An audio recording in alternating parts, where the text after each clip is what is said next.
J'avais une question à 1 million ou pas à te poser, mais elle me brûle les lèvres depuis le premier épisode de Mariée au premier regard, saison 4.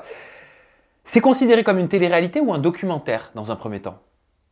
Alors, au début, nous, quand on participe au casting et quand on réalise de toute façon le tournage de l'émission, on nous le vend comme un documentaire. Ok, donc ça veut dire que vous n'êtes pas rémunéré? On est rémunéré. Ah! On est rémunéré, on n'est pas au courant lors des castings que l'on est rémunéré pour le tournage que l'on va effectuer, parce qu'on ne sait même pas si on va être retenu.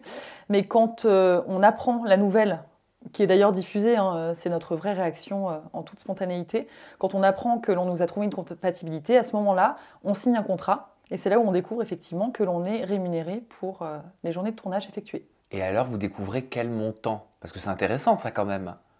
Alors, moi personnellement, j'ai pas du tout fait ça pour l'argent, donc j'ai été plutôt agréablement surprise, hein, c'est du plus. Et on est rémunéré au SMIC horaire. Alors, ça veut dire quoi, le SMIC Donc horaire? le SMIC horaire, donc on a un contrat d'intermittent du spectacle Ouais. que l'on signe à chaque tournage, chaque journée de tournage. Chaque jour? Chaque jour Ok. de tournage, on a un contrat qui est associé. Et on est rémunéré environ 80 € brut pour une journée de 10-12 heures de tournage. Mais sur le papier, c'est 6-7 heures. En réalité, c'est beaucoup plus. C'est-à-dire sur le papier? Sur le papier, donc sur le contrat, on réalise une journée de 7 heures ou 8 heures de tournage, alors qu'en réalité, on en fait presque le double. D'accord. Et vous avez des bonus au niveau du salaire? Non. Non, non, aucun bonus.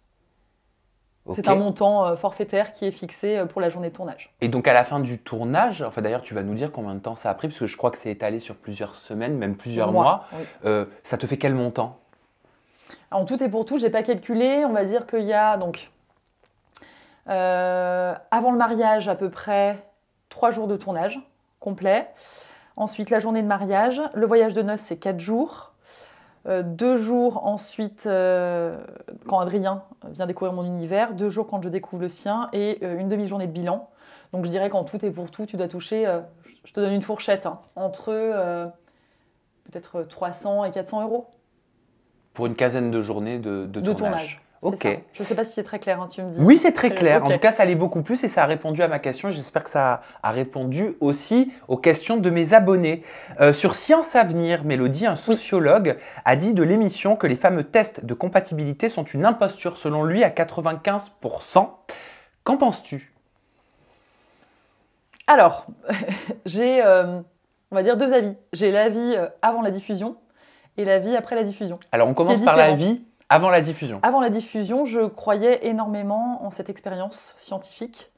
Je m'étais dit qu'effectivement, je confiais mon avenir amoureux entre les mains d'experts, donc de vrais scientifiques, psychologues, sexologues, qui allaient analyser finalement ma personnalité, ce que je suis, ce que je veux, ce que je souhaite, pour me mettre avec une personne compatible sur les mêmes traits de personnalité, sur les mêmes valeurs, la même vision des choses.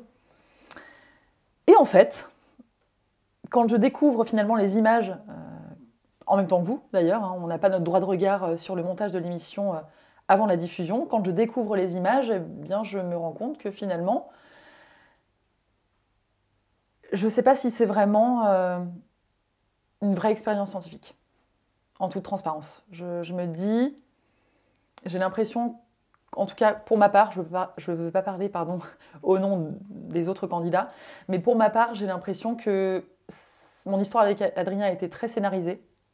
On y reviendra, je pense, sur le montage, mais que ça a été très scénarisé, qu'ils ont voulu nous donner une certaine image qu'ils avaient en tête depuis le départ pour nous, et qu'ils ont monté toute notre expérience avec Adrien en fonction de cette image qu'ils souhaitaient nous donner et du scénario qu'ils voulaient donner à notre histoire. Qui sont ces scientifiques? Bonne question. C'est complètement opaque pour nous.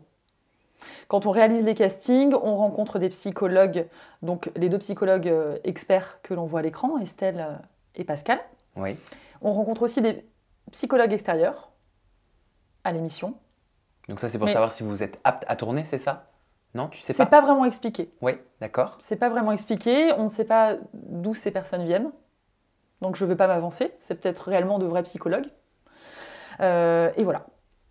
Et ensuite, on réalise des tests par écrit sur des tablettes, des tests pour savoir quelles sont nos valeurs, quelle est notre vision des choses, comment on voit la vie de couple, comment on la conçoit. Mais on ne sait pas où ça va, on ne sait pas comment c'est analysé. Est-ce que tu sais d'où sort ce chiffre, 74% en tout cas pour ton cas, de compatibilité amoureuse avec Adrien?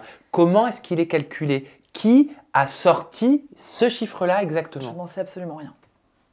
Et ça, c'est complètement opaque pour nous. Très opaque. Parce que ça l'est pour le téléspectateur, parce que ça n'est pas joué à l'écran. Effectivement. Et nous, on découvre le pourcentage de compatibilité quand on nous annonce qu'on nous a trouvé une personne avec laquelle on allait se marier. Mais c'est tout. Mais à aucun moment tu demandes, tu dis ah tiens, comment vous avez trouvé ce 74%, qu'est-ce qui l'a déterminé? Mais je crois que ça a été ma réaction. Bon, j'ai plus pensé aux 26% de non-compatibilité, ça c'est Ouais. mon côté un peu exigeante. Le verre à moitié plein. C'est ça, le fameux verre à moitié vide du coup, pour Oui. le coup. Non mais je préférais le voir à moitié plein effectivement. Mais non, on ne sait pas. On ne sait pas. Et on ne nous dit rien. Et quand Donc, tu poses la question, tu te réponds quoi? J'ai pas vraiment posé la question. Hmm. Après, on apprend à le découvrir avec l'autre. C'est-à-dire qu'avec Adrien, quand on voyait qu'on avait un point commun, on se disait ah bah ça c'est peut-être un point de compatibilité. Quand on voyait qu'on avait des divergences, on se disait ah bah ça doit faire partie des 26%. Mais c'est pas factuel.